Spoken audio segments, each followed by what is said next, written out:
Muy bien, pues muy buenos días, que el Señor les bendiga. El día de hoy vamos a continuar con la serie La Iglesia, su inicio y su desarrollo. El tema que vamos a abordar el día de hoy es el Pentecostés. El tema Pentecostés.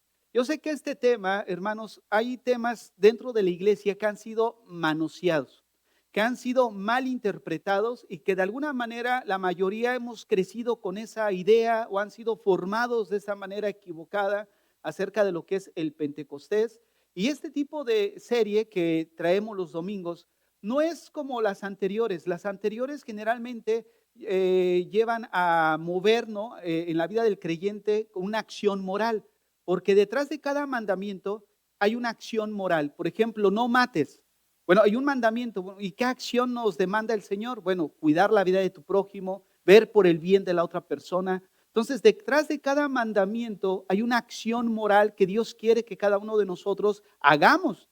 Pero el tipo de enseñanzas que estamos trayendo ahorita los domingos a las 10 es una enseñanza en la que nos va a ubicar doctrinalmente, ¿no? Acerca de lo que muchas veces abrazamos como una verdad, pero cuando estudiamos el texto nos damos cuenta que no es como nos lo contaron, ¿no? O como nos lo enseñaron. Y la finalidad es estudiar principios de cómo la iglesia primitiva convivió, actuó y que no debe de pasar por encima de lo que debe de ser hoy en la iglesia actual. Nosotros debemos aprender de cómo estos hermanos convivían, actuaban y ver cómo el Señor bendijo porque había comunión, perseveraban, había unanimidad, todos estaban trabajando juntos en pro de la obra, ¿no? Entonces, el tema que hoy vamos a tratar tiene que ver con Pentecostés y vamos a ver precisamente el inicio de la iglesia que comienza aquí en Hechos 2. Vayamos a Hechos 2, capítulo 2, verso 1 al 13. Hechos 2 del 1 al 13. ¿Cómo va a ser la dinámica de esta enseñanza? Bueno, vamos a explicar el texto y posteriormente vamos a ver algunas aplicaciones de acuerdo a lo que estudiamos. Y nos va a ayudar a depurar algunas ideas que se han anclado dentro de tu mente o dentro de lo que se ve en las iglesias cristianas, pero que no tiene un fundamento bíblico. Entonces, Hechos 2 del 1 al 13, dice así: Cuando llegó el día de Pentecostés, estaban todos unánimes juntos. De repente vino del cielo un estruendo como de un viento recio que soplaba, el cual llenó toda la casa donde estaban sentados. Y se les aparecieron lenguas repartidas como de fuego, asentándose sobre cada uno de ellos, y fueron todos llenos del Espíritu Santo y comenzaron a hablar en otras lenguas, según el Espíritu les daba que hablasen. Moraban entonces en Jerusalén judíos, varones piadosos de todas las naciones bajo el cielo, y hecho este estruendo, se juntó la multitud y estaban confusos, porque cada uno les oía hablar en su propia lengua. Y estaban atónitos y maravillados, diciendo: Mirad, ¿no son galileos todos estos que hablan? ¿Cómo pues les oímos nosotros hablar cada uno en nuestra lengua en la que hemos nacido? Pardos, medos, elamitas y los que habitan en Mesopotamia, en Judea, en Capadocia, en el Ponto y en Asia, en Frigia y Pánfila, en Egipto y en las regiones de África más allá de Cirene, y romanos aquí residentes, tanto judíos como prosélitos, cretenses y árabes, les oímos hablar en nuestras lenguas las maravillas de Dios. Y estaban todos atónitos y perplejos, diciéndose unos a otros: ¿qué quiere decir esto? Bueno, y ya el verso 13 lo vamos a estudiar la próxima semana, que dice: mas otros burlándose decían: están llenos de mosto. Ahora, ¿qué es lo que generalmente nosotros hemos escuchado a través de Hechos 2? Bueno, que en Hechos 2 había un grupo de hermanos y que ya eran salvos y que en ese momento no habían recibido al Espíritu Santo. O sea, no habían sido bautizados con el Espíritu Santo. Por lo tanto, mandan a los hermanos a buscar una segunda experiencia. Bueno, tú ya eres creyente, tú ya crees en Cristo, pero no has recibido el Espíritu Santo. Porque esto lo vemos aquí en Pentecostés. El día de Pentecostés vemos a un grupo de discípulos, de apóstoles, de que creían ya en Cristo, pero que no había descendido el Espíritu Santo. Entonces, ¿saben qué? Vamos a juntarnos, vamos a orar, Porque aquí dice el texto que estaban todos unánimes, estaban juntos, perseveraban, había oración, había palabra. Y bueno, pues vamos a hacer todo esto para pedir que el Espíritu de Dios venga sobre nosotros. ¿Por qué? Porque aquí dice el texto que cuando vino el Espíritu Santo, hablaban en lenguas. Entonces, la conclusión es que una evidencia de que tú has sido bautizado con el Espíritu Santo es que hablas en lenguas. Entonces, la pregunta es, ¿cuántos hablan en lenguas? No, pues uno o dos. Bueno, entonces los demás no tienen al Espíritu Santo, no han sido bautizados con el Espíritu Santo. ¿Por qué? Porque no hablan en lenguas. Entonces, vamos a orar todos en unanimidad, vamos a pedir al Señor para que descienda su Santo Espíritu y hables en lenguas. ¿No? Ya estás, ¿no? Y repite, ¿no? Y estás Rambo, Rambo, Rambo, saca la bazuca, ¿no? El clásico que dice, ¿no? Y digo, no es con el fin de hacer burla de la situación, ¿no? Pero la cosa es de que hay veces frases, pues que no tienen sentido. Porque aquí el texto dice que la gente que escuchó este estruendo y que se acercaron al lugar donde se estaban reuniendo, pues les causó asombro cómo los escuchaban hablar en sus mismos idiomas. Y ellos se sorprendían porque dijeron, ¿acaso estos no son galileos? Entonces, ¿cómo pueden hablar nuestro idioma? ¿No? Porque el idioma que ellos estaban hablando era entendible, ¿no? No estaban haciendo cosas que no se entendía.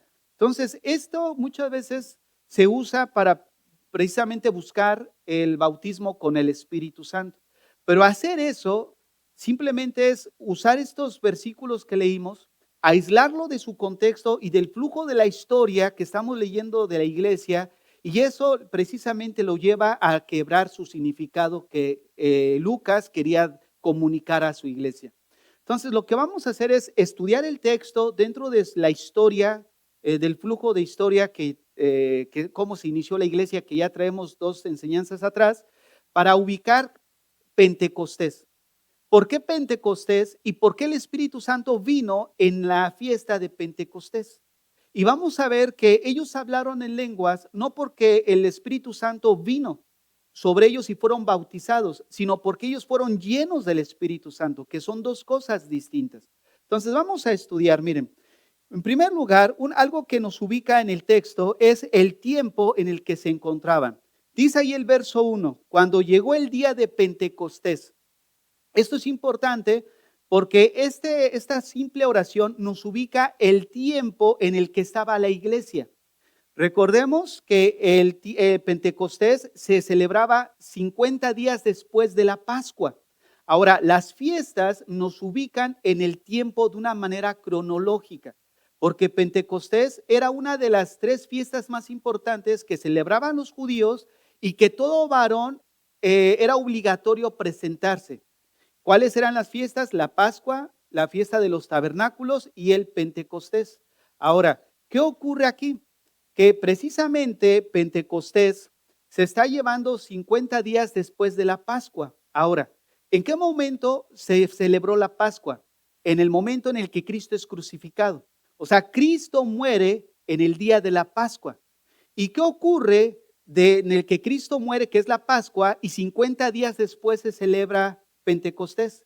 Entonces, quiero que observen que hay un periodo de tiempo de 50 días entre Cristo que muere, que es la Pascua, y la fiesta de Pentecostés, que es Hechos 2 que estamos viendo. ¿Qué ocurre en este lapso?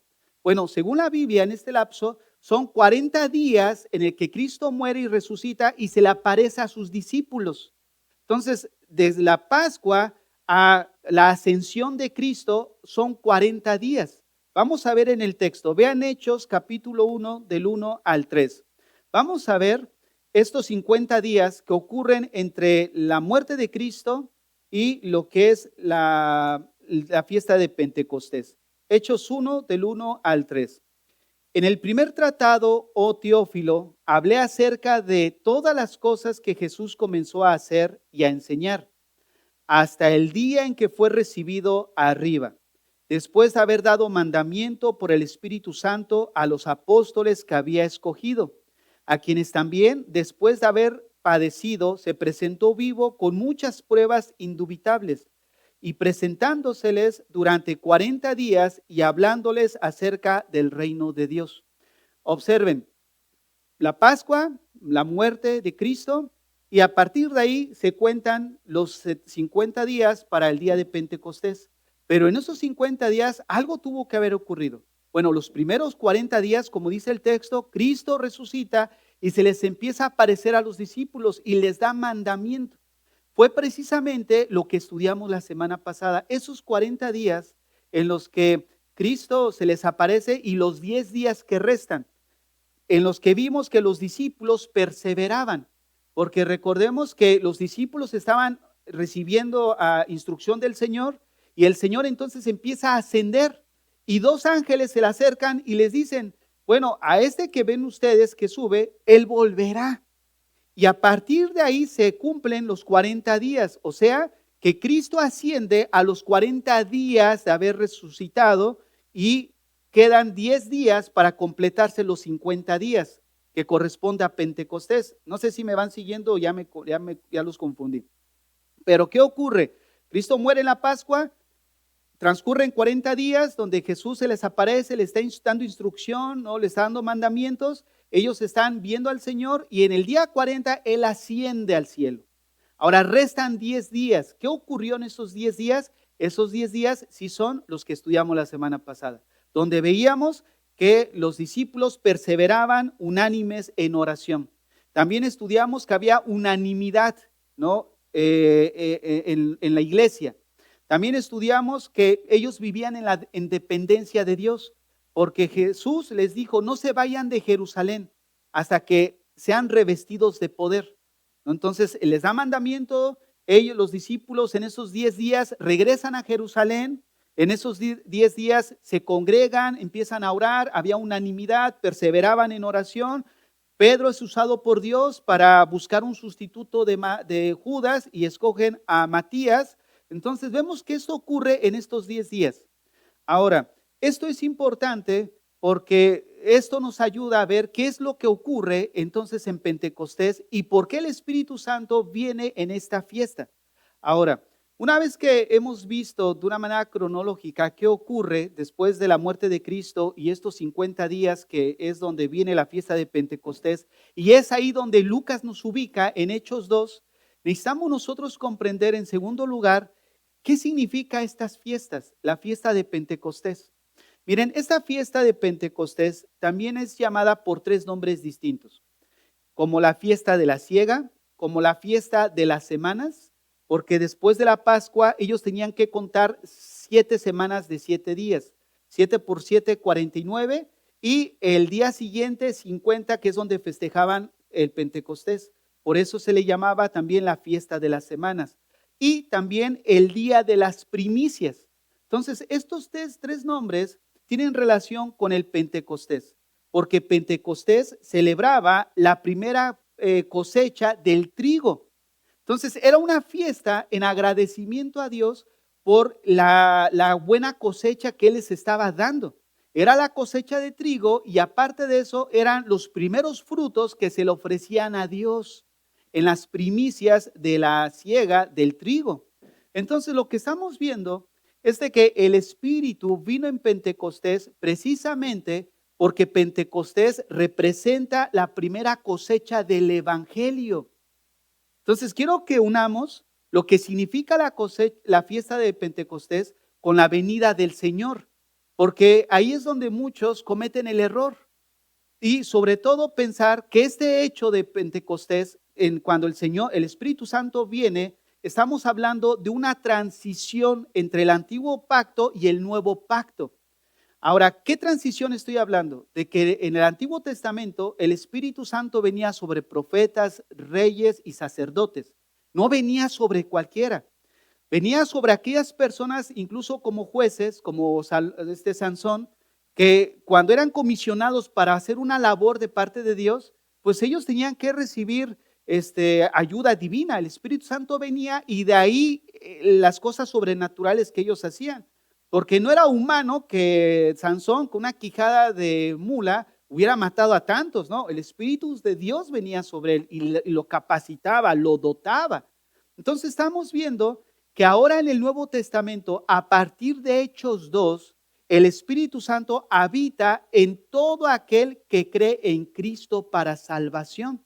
Por eso, Hechos 2, estamos viendo una transición entre el ministerio del Espíritu Santo del Antiguo Testamento y el Nuevo Testamento. Eso es importante que lo tengamos en mente para lo que vamos a ir explicando a continuación. Entonces, una vez que vemos que la fiesta de Pentecostés era celebrar los primeros frutos de la cosecha del trigo y eran los frutos que se le ofrecían a Dios, entonces podemos ver que el Espíritu Santo al venir en Pentecostés precisamente vino porque representa la primera cosecha del Evangelio. No, lo vamos a estudiar la próxima semana, pero solamente para aclarar esto. Recuerdan que al final en el verso 13 decían unos, no, estos están llenos de mosto. Pero se levanta Pedro y les dice, no, no están llenos de mosto porque es la hora tercera, o sea, eran como las 9 de la mañana.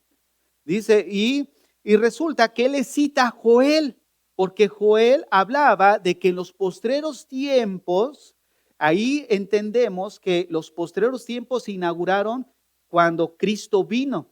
En los postreros tiempos, Él derramaría su espíritu sobre toda carne. Ahora, sobre toda carne no quiere decir incrédulos y creyentes. Está hablando sobre creyentes, pero creyentes que son de diferentes nacionalidades. Iba a venir sobre toda carne que creyera en Cristo. Ahora, lo que vemos es que Él, habiendo un sermón de esos poderosos guiados por el Señor, que ¿cuántos creen que se le convierte en ese momento? 5, no, 10, no. Se convirtieron 3,000 personas. Entonces, esa cosecha del primer sermón del apóstol Pedro corresponde a la cosecha precisamente simbólica de lo que era el Pentecostés. ¿Qué se celebraba en la fiesta de Pentecostés? La primera cosecha del trigo. Y aparte era lo que se le ofrecía a Dios. Esto pasó a representar lo que ocurrió en el día de Pentecostés. Aparte, algo que vamos ahorita a ver más adelante es que la venida del Espíritu Santo corresponde con las fiestas judías. Esto es importante porque esto quiere decir que el Espíritu Santo vino no porque ellos lo estaban pidiendo, no porque ellos lo estaban buscando, no porque ellos oraron. No, el Espíritu Santo vino porque Dios fue soberano y quiso que viniera en el día de Pentecostés por los significados. ¿No? ¿Por qué? Porque Cristo muere en la Pascua. La resurrección implica la fiesta de los panes sin levadura. La resurrección significa la fiesta de las primicias. Y la venida del Espíritu Santo, que es la cuarta fiesta que celebraban los judíos cronológicamente, corresponde al Pentecostés, cuando el Espíritu Santo viene y están celebrando el inicio de la iglesia. Esto es importante porque si nosotros decimos, hermanos, vamos a pedir que el Espíritu Santo venga sobre nosotros y que empezar a ser bautizados con el Espíritu Santo, solo porque lo vemos en este aspecto y perdemos de vista el significado del contexto general de la Biblia, estamos haciendo pedazos el texto y no significa eso, ¿no? Por eso vamos a explicar el texto y después vamos a ver algunas aplicaciones del mismo. Entonces, el derramamiento del Espíritu el día de Pentecostés corresponde a las primicias de la nueva creación, donde 3,000 convertidos fue o corresponde a la primera cosecha espiritual. Así como los israelitas llevaban las primicias del campo a Dios, bueno, en este Pentecostés se presentan los primeros frutos de salvación bajo la era de la gracia, ¿no? De la iglesia. Entonces, Pentecostés no es simplemente una fecha en el calendario, sino que es un momento extraordinario en el que el Espíritu Santo ahora viene a morar en todo creyente. No es de que, bueno, como no hablo en lenguas, pues entonces no tengo al Espíritu Santo. No, el Espíritu Santo, el bautismo con el Espíritu Santo no tiene nada que ver con el hablar en lenguas, como lo vamos a ir exponiendo a lo largo de todo Hechos. Ahora, vayamos a Hechos 2, del 2 al 4. Hechos 2, del 2 al 4, para ir viendo esta transición que les estaba hablando acerca del ministerio del Espíritu Santo. Como en el Antiguo Testamento el Espíritu Santo moraba sobre ciertas personas, pero ahora en el Nuevo Testamento Él mora sobre todo creyente. Entonces vayamos ahí, Hechos 2, del 2 al 4. Y de repente vino del cielo un estruendo como de un viento recio que soplaba, el cual llenó toda la casa donde estaban sentados y se les aparecieron lenguas repartidas como de fuego, asentándose sobre cada uno de ellos. Y fueron todos llenos del Espíritu Santo y comenzaron a hablar en otras lenguas. Ahora, observen aquí el texto. Ellos hablaron en lenguas porque fueron llenos del Espíritu Santo. Y dice ahí, según el Espíritu les daba que hablasen. Ahora, vamos a ver, ¿qué es lo que estamos viendo en el texto? Bueno, en el texto estamos viendo que el Espíritu Santo viene y todos son bautizados con el Espíritu Santo, pero en el mismo momento son llenos del Espíritu Santo. Ahora, ¿qué significa bautismo? Bueno, es importante partir de ahí. Yo sé que hace algunas clases lo dijimos, pero para el hecho de poner más fija la idea, lo voy a definir otra vez. La palabra bautismo tiene tres significados básicos. Primero, tiene que ver con identidad, identificación. Por ejemplo, en todas las religiones se practica este ritual, pero para que una persona se bautice, tiene que identificarse con la doctrina, con la enseñanza, ya sea de una religión o de lo que sea. Entonces, cuando te identificas con esa doctrina, pasas a ser bautizado para que públicamente anuncies que te estás identificando con esa doctrina, con ese personaje, en este caso Cristo, y eso es bautismo, identificación. En segundo lugar, bautismo significa inmersión, porque bautismo no es una palabra que surgió del ámbito religioso. No, bautismo era una palabra de uso corriente en el sentido de lo que tiene que ser con la navegación. Porque cuando un barco naufragaba, decían, ese barco se baptizó, o sea, fue inmerso y todo fue cubierto de agua. Entonces, bautismo implica inmersión y ser cubierto en su totalidad.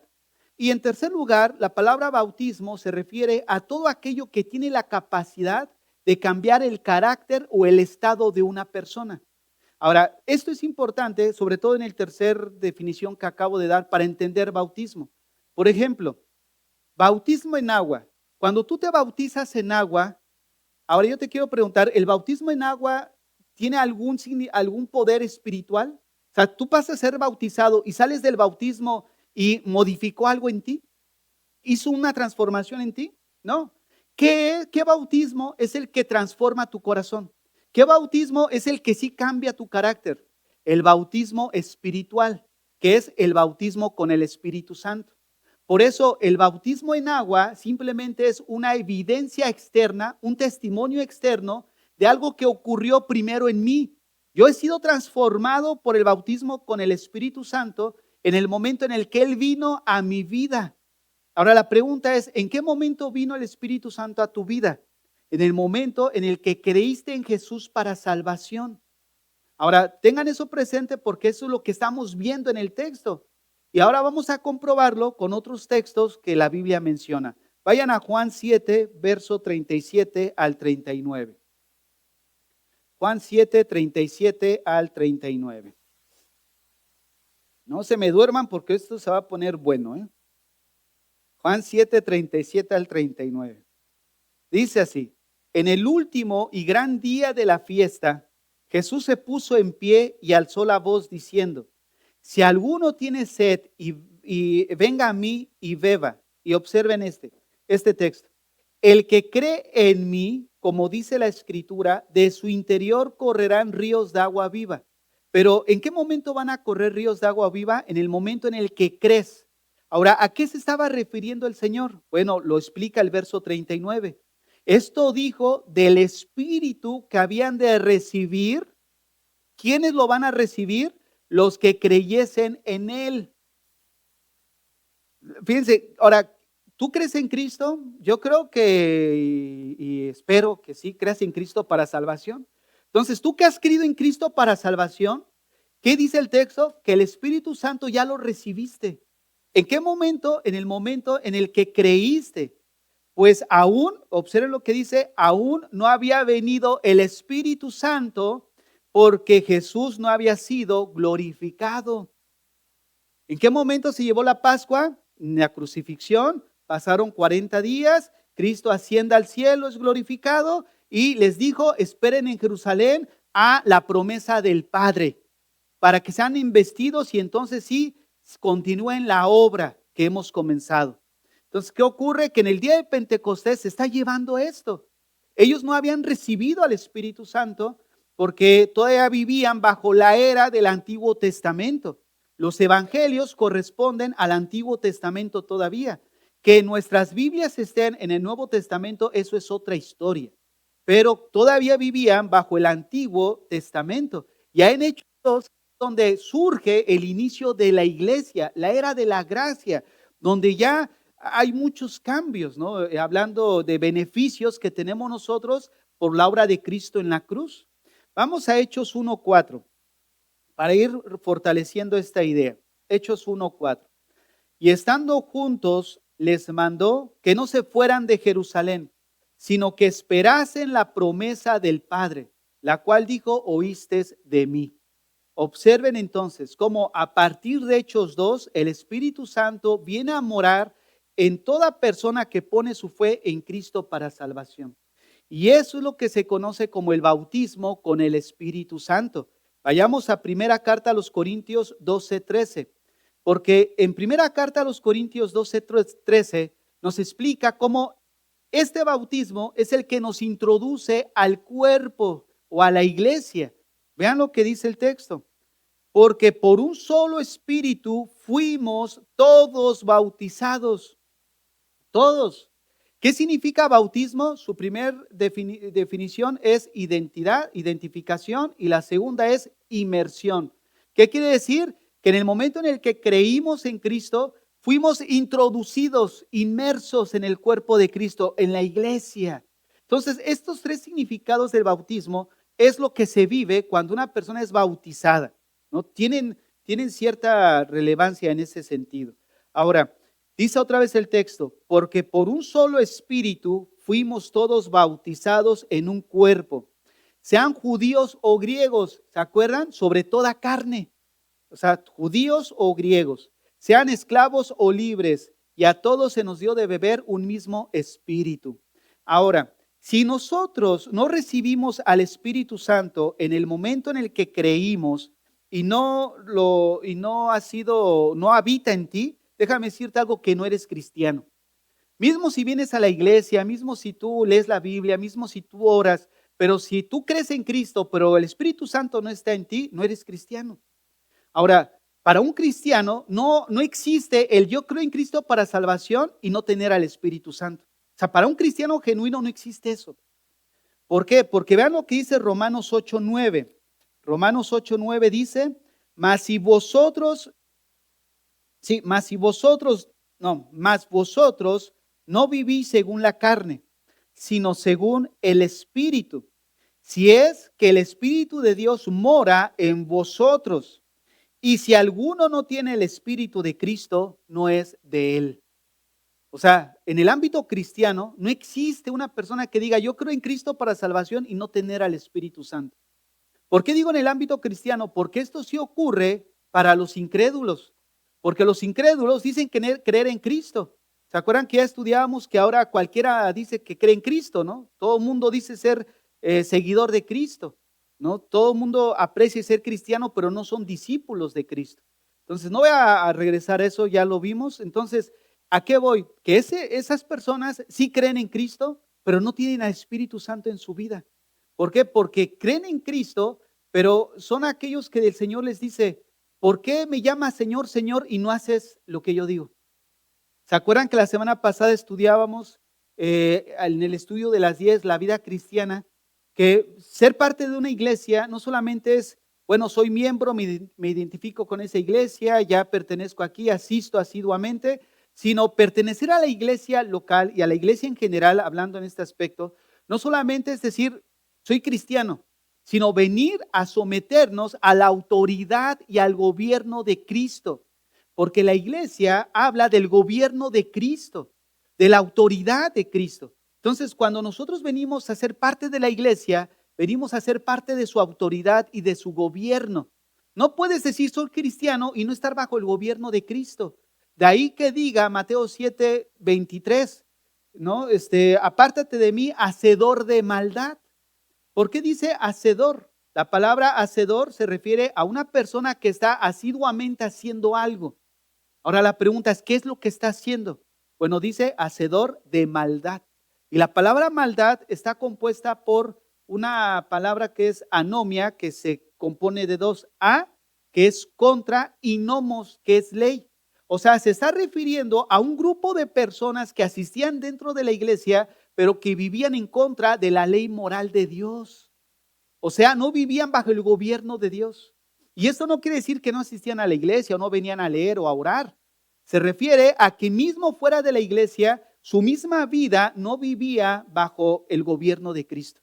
Tú decías que eras cristiano, ibas a la iglesia, pero por fuera vivías como si no tuvieras una ley moral en la cual tener un punto de referencia de cómo vivir.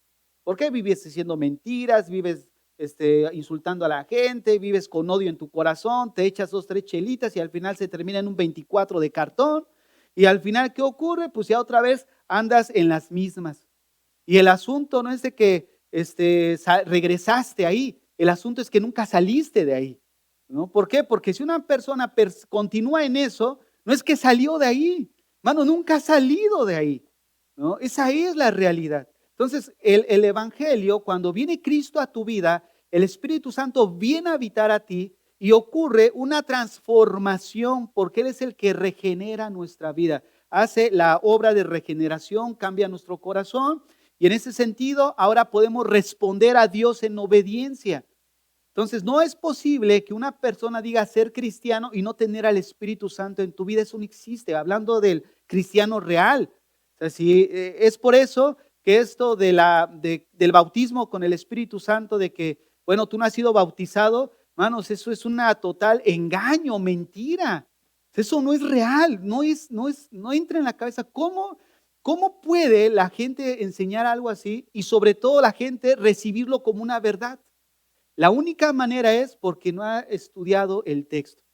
¿Por qué? Porque el Señor fue claro, mi pueblo pereció por falta de conocimiento.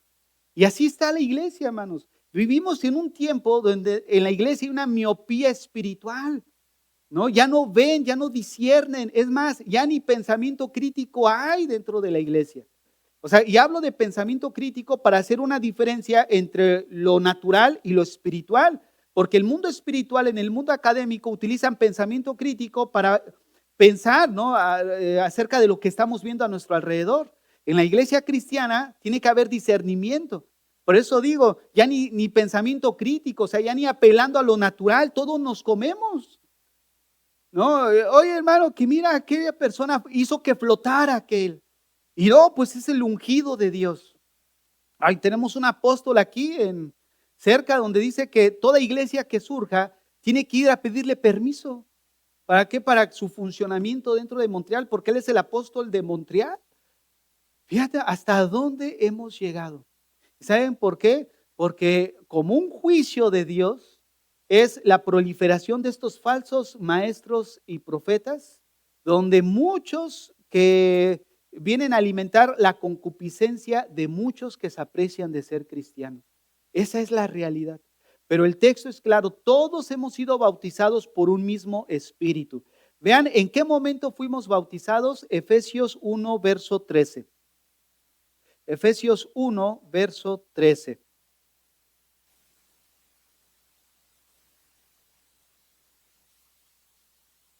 Efesios 1, verso 13. Dice así el texto. Porque, Efesios 1, 13, iba a leer otra vez Corintios.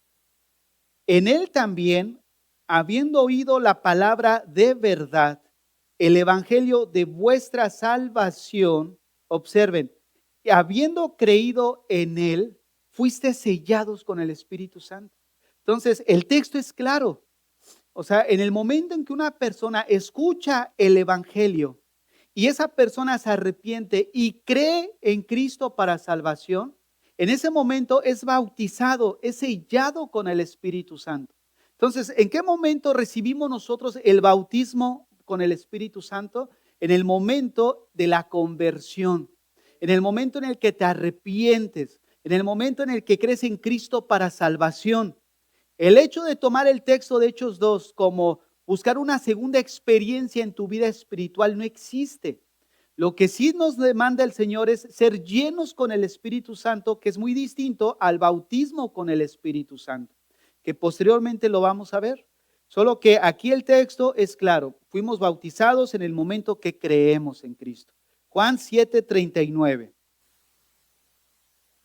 Juan 7, verso 39.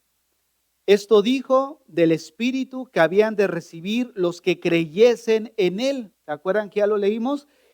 Los que creyesen en Él. ¿En qué momento recibimos el Espíritu Santo? En el momento en el que creemos para salvación.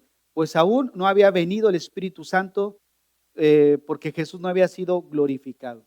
Ahora bien, entonces, ¿por qué vino en este momento el Espíritu Santo? Decíamos porque representaba los primeros frutos, las primicias de la conversión de las primeras personas que iban a integrar la iglesia. Ahora, quiero que observen cómo los discípulos que estaban en el aposento alto, que se cree que era la casa de la mamá de Juan Marcos, ellos no oraron para que el Espíritu Santo viniera. Si ellos no dijeron, vamos a juntarnos y vamos a clamar para que el Señor nos mande a su Santo Espíritu. No hubo nada de eso. Ellos tampoco ayunaron para que el Espíritu Santo viniera sobre ellos. El Espíritu Santo vino no porque ellos lo pidieran o porque ellos hubieran hecho algo especial. No, el Espíritu Santo vino porque entraba dentro del programa divino de Dios. Esto no involucraba nada del hombre. Era algo dentro del plan redentor de Dios hacia nosotros como humanidad que respondemos en arrepentimiento. Entonces, el Espíritu Santo vino porque fue algo que Dios coordinó con las fiestas judías. No porque ellos se hayan puesto de acuerdo y aquí hay dos o más de tres y el Señor está aquí con nosotros, gloria a Dios, aleluya, y vayamos a buscar al Señor. Aun cuando ayunes y llores y clames, no va a pasar nada. Ahora, quiero después lo vamos a ver, pero la diferencia entre el don de hablar en lenguas con el bautismo con el Espíritu Santo, que aquí el bautismo con el Espíritu Santo no está relacionado con el don de lenguas. Ellos hablaron en lenguas porque fueron llenos con el Espíritu Santo. Porque dice el texto que, bueno, ahí en el verso 4, fueron todos llenos del Espíritu Santo y comenzaron a hablar en lenguas, ¿no? Y eran lenguas, idiomas. Entonces, el texto es claro en este sentido. Ahora, ellos hablaron en lenguas no porque hayan sido bautizados con el Espíritu Santo, sino porque fueron llenos con Él.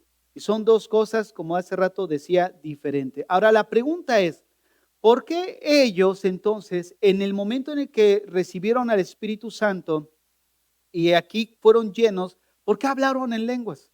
¿Y por qué tú en el momento en el que crees en Cristo y eres bautizado con el Espíritu Santo no lo haces? Bueno, porque primera carta a los Corintios 14:22 nos dice que los apóstoles en Hechos 2 hablaron en lenguas por testimonio. Vean lo que dice el texto. Así que las lenguas son por señal no a los creyentes, sino a los incrédulos. Entonces, recordemos qué es lo que estaba pasando en Hechos 2. Vino un viento recio y aparecieron lenguas como de fuego y posaron sobre cada uno de ellos y entonces fueron llenos del Espíritu Santo y hablaron en lenguas. ¿Y qué ocurre después? Vean lo que dice el verso 5 de Hechos capítulo 2. Hechos 2, verso 5. Los espero para no ir tan rápido. Y no luego se me quedan en el semáforo de atrás y ya no me siguen. Dice, moraban entonces en Jerusalén judíos, varones piadosos de todas las naciones bajo el cielo. Observen, todas las naciones. Y hecho este estruendo, se juntó la multitud y estaban confusos, porque cada uno les oía hablar en su propia lengua, o sea, idiomas. Y estaban atónitos y maravillados diciendo, mirad, o sea, estaban atónitos y maravillados. ¿Qué dice primera carta a los Corintios? Que las lenguas son por señal no a los creyentes, sino a los incrédulos. Los que estaban alrededor y vieron este acontecimiento en Pentecostés estaban atónitos. Y ellos escucharon el evangelio en su propio idioma. O sea que fue un hecho único dentro de la historia en el que el Espíritu Santo vino sobre ellos, hablaron en lenguas para testimonio a los incrédulos de lo que estaba ocurriendo en ese momento. Vean lo que dice más adelante el verso 8. ¿Cómo pues les oímos nosotros hablar cada uno en nuestra lengua en la que hemos nacido? partos, medos, elamitas y los que habitamos en Mesopotamia, en Judea, en Capadocia, en el Ponto y en Asia, en Frigia, en Pánfila, en Egipto y en las regiones de África, más allá de Cirene y romanos aquí residentes, tanto judíos como prosélitos, cretenses y árabes, les oímos, observen el testimonio, hablar en nuestras lenguas las maravillas de Dios. Entonces, Corintios nos ubica el por qué ellos escucharon a los de Galilea hablar en sus propios idiomas, para que ellos escucharan precisamente las maravillas de Dios, fuera testimonio, y eso les sirvió de testimonio como el preámbulo para la predicación de Pedro, y entonces sí, la primer primicia de lo que representaba el Pentecostés. Porque la fiesta de Pentecostés, decíamos, que era la celebración de los primeros frutos del trigo, y era ofrecerle a Dios esos primeros frutos. Por eso Dios, de una manera providencial, ahora sí que permitió que el Espíritu Santo viniera sobre el Pentecostés, que era esta fiesta que celebraba, y en este momento era una celebración espiritual, simbólica, en que los primeros 3,000 que se agregaron a la iglesia, qué avivamiento, hermanos, ¿no? Imagínense, una predicación de esas 3,000, ¿te puedes imaginar? Hermanos, 3,000 gentes. O sea, ¿cuántos han estado en una auditoria así como de más de 1,000, 2,000? ¿Dónde metieron a tanta gente? 3,000 gentes, es increíble. Hermanos, vean cómo el testimonio de lo que vieron fue impactante para ellos.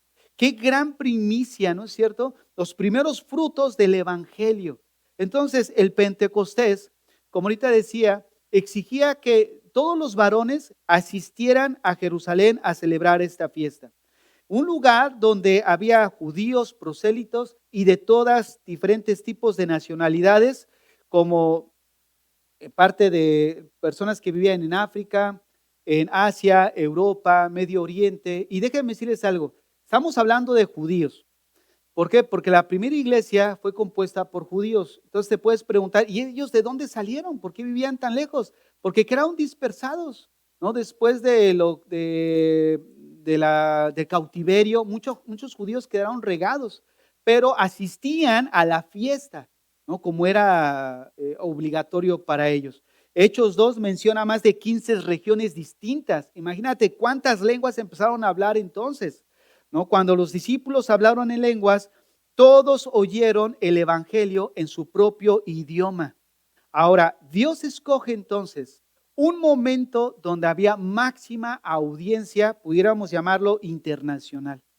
El día perfecto para que el mensaje naciera en Jerusalén y se difundiera inmediatamente a todas las regiones. Recordemos cuál era el programa de Hechos 1:8, que es el mismo programa que estamos llevando. Hechos 1:8 nos da el punto de partida de cómo dividir el libro. Dice ahí Hechos 1:8, recibiréis poder cuando venga el Espíritu Santo sobre vosotros y me seréis testigo en Jerusalén. Aquí ya estaban siendo testigos en Jerusalén. Samaria y Judea, que era la segunda región. Y en tercer lugar, hasta los fines, lo último de la tierra. Entonces es precisamente lo que el Señor permitió en Pentecostés, que siguiera el flujo de lo que Él estaba permitiendo. Entonces Pentecostés es el punto de partida perfecto, donde muchos visitantes se convierten, regresan a sus países y llevan también el evangelio a los diferentes puntos del imperio. Fíjate el plan tan perfecto del Señor, porque estamos hablando de cómo poder impactar todo un imperio con el evangelio. ¿No fue algo fantástico? O sea, que el Señor lo haya escogido de esta manera. O sea, ¿cómo impactar un imperio grandísimo como el de Roma? Si el Señor no salió de Jerusalén, o sea, no fue a Roma, no fue a lugares más lejanos. Como sus 12 apóstoles y aparte los discípulos 120 que quedaban en el aposento alto y ahora 3,000, entonces es un buen número para que el mensaje del evangelio se dispersara, pero ahora no en sus propias capacidades, sino ahora revestidos de poder porque el Espíritu Santo había venido a habitar en ellos, como ha habitado en ti. como habita en ti y como habita en mí. Ahora, entonces la pregunta es, ¿por qué te detienes? ¿Por qué miras entonces en poco lo que Dios puede hacer con tu vida? Yo sé que muchas veces nos limitamos, vemos en poco porque vemos a través del ojo carnal. Yo no sé leer, no sé orar, no tengo oratoria, no tengo esto, no tengo capacidad, no tengo memoria, no tengo aquello, pero es lo que el Espíritu Santo va a hacer a través de ti, ¿no? Es el Espíritu Santo el que va a obrar en tu vida y en tu corazón. ¿Qué se requiere? Disposición de nosotros, ¿no? Participación. Ellos perseveraban, había unanimidad, había un común entendimiento, ¿no? Asistían asiduamente hombres y mujeres en la oración, perseveraban en la palabra de Dios. Cuando vayamos más adelante, dice que Pedro y Juan asistían a la reunión de oración. Esto nos habla de que había un horario fijo, había una hora determinada en la que se habían puesto de acuerdo en unanimidad para orar. Hermanos, eso es lo que hace la diferencia entre la iglesia primitiva y nosotros ahora. Ya no hay esa pasión por el Señor, ya no hay esa entrega, ya no hay ese denuedo, ya no oras, ya no lees, ¿no? Y después, como ahorita decía al inicio, no, es que tengo problemas, pues no te he visto hace tiempo, hermano. Y el fin no es de verlos, el fin es de ser edificados, porque ¿qué dijimos que es el propósito de la iglesia?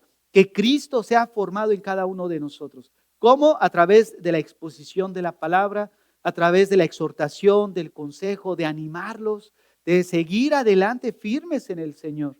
Entonces, una vez que hemos estudiado el texto, vamos a concluir rápidamente con unas aplicaciones de lo que es y de lo que no es el bautismo con el Espíritu Santo. Hermanos, el libro de Hechos entonces nos registra la transición entre la obra del Espíritu Santo del Antiguo Testamento y el Nuevo Testamento que ya expliqué, ¿no? Venía sobre unos pocos y ahora viene sobre todo creyente. El bautismo en el Espíritu Santo es un don de Dios. Y cuando se habla del don en el contexto del bautismo, no estamos hablando de una capacidad o habilidad que Dios te da para llevar a cabo el ministerio. Estamos hablando del regalo que Dios da en el momento de la conversión. Vayamos rápidamente ahí a Hechos capítulo 2 para que veamos y reforzar esto de que el Espíritu Santo, el bautismo con el Espíritu Santo es el don. Hechos 2, verso 37. Al oír esto, se compungieron de corazón y dijeron a Pedro y a los otros apóstoles: varones hermanos, ¿qué haremos? Pedro les dijo: arrepiéntanse, bautícese cada uno de vosotros en el nombre de Jesús para perdón de los pecados. Y escucha esto: y recibiréis el don del Espíritu Santo. O sea, ¿en qué momento? En el momento de la conversión. ¿En qué momento entonces recibimos el don del Espíritu Santo? Pues en el momento en el que nos convertimos. Entonces, repito, el bautismo con el Espíritu Santo es un don de Dios. No es algo que debamos de buscar, como ya lo vimos en el texto. Ellos no oraron para que viniera el Espíritu Santo sobre ellos no ayunaron, no se flagelaron, no dieron diezmo, no pactaron con Dios. No, eso es gratuito, es algo que Dios da, ¿no? Entonces, siguiente punto: el bautismo con el Espíritu Santo está solamente asociado en el momento de la regeneración. Ya lo estudiamos, ¿no? Efesios 1:13. Ahorita lo vimos en Hechos 2:38. ¿En qué momento se viene el bautismo? En el momento de que nos arrepentimos y viene la conversión. Siguiente punto: el bautismo en el Espíritu Santo es un acontecimiento permanente. Ocurre una sola vez, ¿no? Ocurrió una sola vez un acontecimiento que fue en Hechos, que marcó el punto de partida donde a partir de ahí todo creyente es bautizado con el Espíritu Santo y viene a habitar el Espíritu Santo con él y en él en el momento de la conversión. Por lo tanto, no es algo que tú debas de buscarse: bautízame con el Espíritu Santo. No, eso no lo vas a ver en las cartas o en las epístolas más adelante en Hechos. Ahora, el bautismo con el Espíritu Santo es la prueba de la salvación de una persona. Fíjense, hace tiempo me decía un joven: pastor, dice, bueno, si en los tiempos de los bíblicos ellos hablaron en lenguas cuando fueron bautizados, o sea, se miró en ese contexto, ¿no? Para dar testimonio. Y bueno, ahora no es algo que sea normativo en el sentido de que tú ya como creyente fuiste bautizado, por lo tanto debes hablar en lenguas. Entonces, ¿cómo sabemos que hemos sido bautizados con el Espíritu Santo? No, si no hablamos en lenguas. Y esa es una muy buena pregunta. Mira, ¿sabes cómo sabemos que has sido bautizado? Hemos sido bautizados por tu manera de vivir. ¿Por qué? Porque el bautismo con el Espíritu Santo nos coloca posicionalmente. ¿Por qué? Porque este bautismo sí tiene el poder y la capacidad de cambiar el carácter y el estado de nosotros. Por eso decimos, mira, aquella persona ha nacido de nuevo. ¿Por qué? Porque ya no es un ogro, ya no toma, ya no se droga. O sea, su vida ha dado testimonio de que realmente el Espíritu Santo habita en la vida de él. Entonces, ahora podemos ver que somos bautizados por nuestro testimonio. El bautismo con el Espíritu entonces es una bendición inicial y es el resultado duradero de la salvación. No es una segunda obra de gracia que como creyentes debamos de buscar. No, es algo que inicia y perdura en nosotros. El Espíritu Santo entonces no es algo que se nos vaya, ¿no? de nuestras vidas. El bautismo con el Espíritu Santo entonces está vinculado solamente en el contexto de salvación y eso debe ser claro. El bautismo con el Espíritu Santo se inicia de forma soberana por Cristo. O sea, cuando viene Juan el Bautista y le preguntan, ¿eres tú el Cristo? Y él dice, no, yo no soy. Pero viene detrás de mí uno, el cual no soy digno de desatar ni la correa de su calzado. Él los bautizará con el Espíritu Santo y fuego. Aquí es algo que debemos también de tener presentes. No existe el bautismo del Espíritu Santo. Pastor, está haciendo una herejía, no. Yo lo que estoy haciendo es simplemente utilizar bien la palabra, ¿no? Se me olvidó el nombre, pero muchas veces decimos el bautismo del, y del no existe en la Biblia el bautismo del Espíritu Santo, y se los voy a explicar. Si yo digo el bautismo del Espíritu Santo, es como si el Espíritu Santo bautizara, y el Espíritu Santo no me bautiza. No, dice el texto en Mateo, los primeros capítulos, si quieren vayamos rápidamente ahí.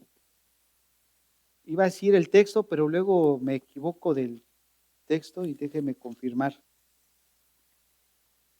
Sí, Mateo 3:11.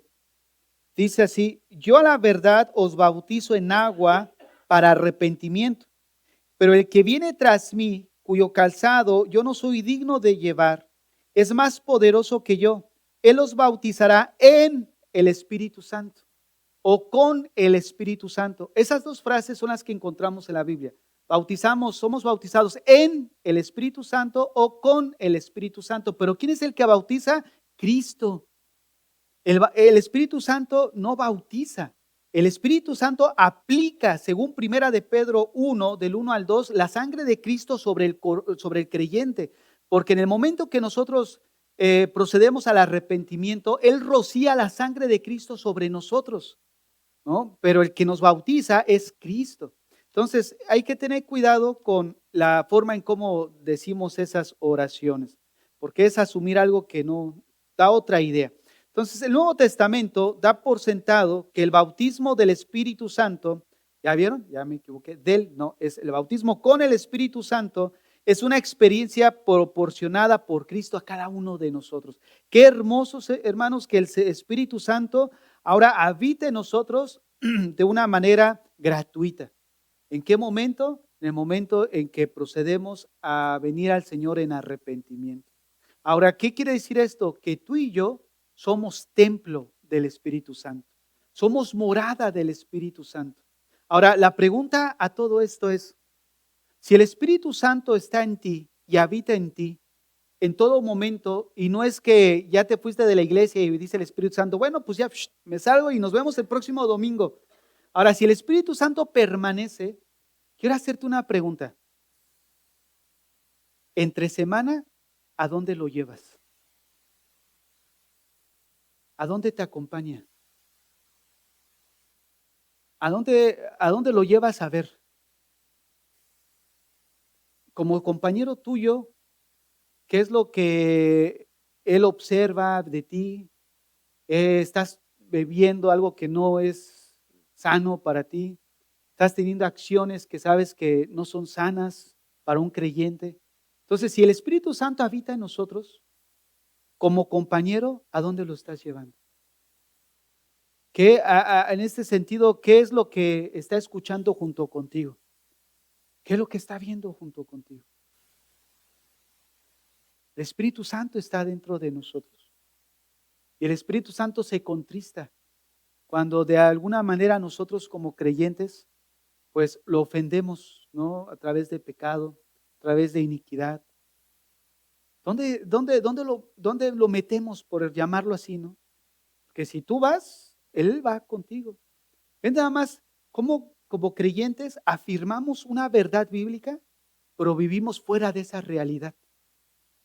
Y no podemos vivir fuera de esa realidad. El Espíritu Santo habita en ti si has creído en Cristo para salvación. Y es el Espíritu Santo el que te dice, te anhelo con celo santo. Él nos anhela, Él te desea. Es esa comunión que tengamos con Él, que el texto dice, y la comunión con el Espíritu Santo. Hay comunión con Él. A través de la palabra, Él nos lleva a tener una comunión con el Padre, a través del Hijo. O sea, ¿dónde estamos entonces ubicados? Ahí en tu lugar, cierra tus ojos ahí donde estás.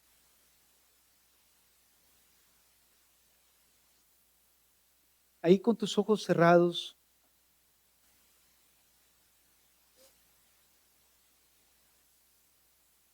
Hoy el Señor está y quiere ministrar tu corazón.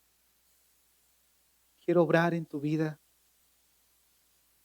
Hoy el Espíritu de Dios está en este lugar.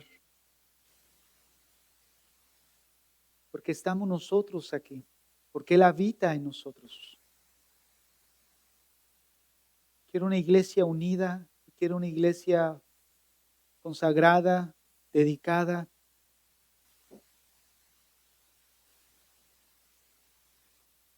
El Espíritu Santo no es una gallina para convertir la iglesia en un circo de 3 pistas. La Biblia menciona que el Espíritu Santo es como una paloma, apacible, que no anda cacareteando ahí por donde sea. Probablemente estés acostumbrado a que te tires o hagas cualquier otra cosa. Pero hoy quiero traerte a la realidad. ¿Te has dado cuenta que no ha pasado nada después de que te levantas? Sigues siendo la misma mujer, desprecia al marido, sigue siendo la misma mujer, sigue siendo el mismo varón. ¿Cómo Dios puede tocarte y dejarte igual? ¿Cómo Dios puede manifestar supuestamente un poder que te quemes por dentro, que te haga aullar incluso, actuar de una manera inapropiada y ser la misma persona? Hoy el Señor quiere traerte a la realidad. El Espíritu Santo, si que has creído en Cristo para salvación, Él ya habita en ti. Y es el Espíritu Santo el que habita en ti. El que ahora lleva esa obra de regeneración, transforma tu manera de pensar, tu manera de actuar. Por eso Pablo le dijo a los corintios, ¿no? Aquellas personas que estaban haciendo con su cuerpo lo que querían, el Espíritu Santo por medio de Pablo les dijo, ¿no sabéis que el Espíritu Santo habita dentro de vosotros y que vosotros sois templo de Dios?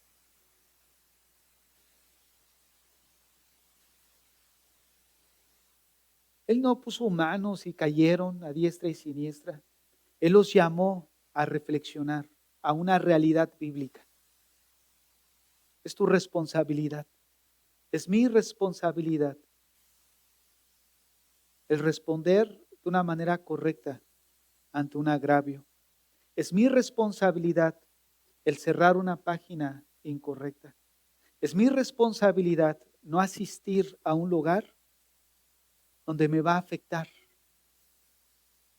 donde no es sano para mí, para mi vida espiritual. No necesitas venir a que impongan manos sobre ti. Necesitamos ir y vivir lo que escuchamos. Necesitamos ir y vivir nuestra vida cristiana genuinamente. Necesitamos ir y dar testimonio de lo que el Espíritu Santo ha hecho en nuestras vidas. Como dijo Pablo en Romanos, si es que el Espíritu de Dios habita en nosotros. Esta mañana, Señor,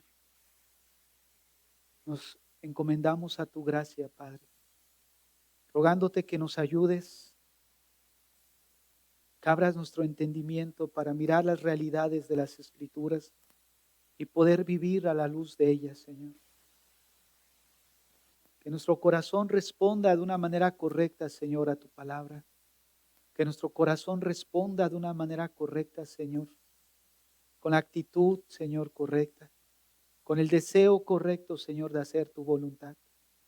El deseo de nuestro corazón, Señor, es hacer tu voluntad. El vivir de una manera que glorifique tu nombre, Señor, que exalte tu nombre, oh Dios. Nos encomendamos a tu gracia en este día y te damos a ti toda la gloria y la honra en Cristo Jesús. Amén.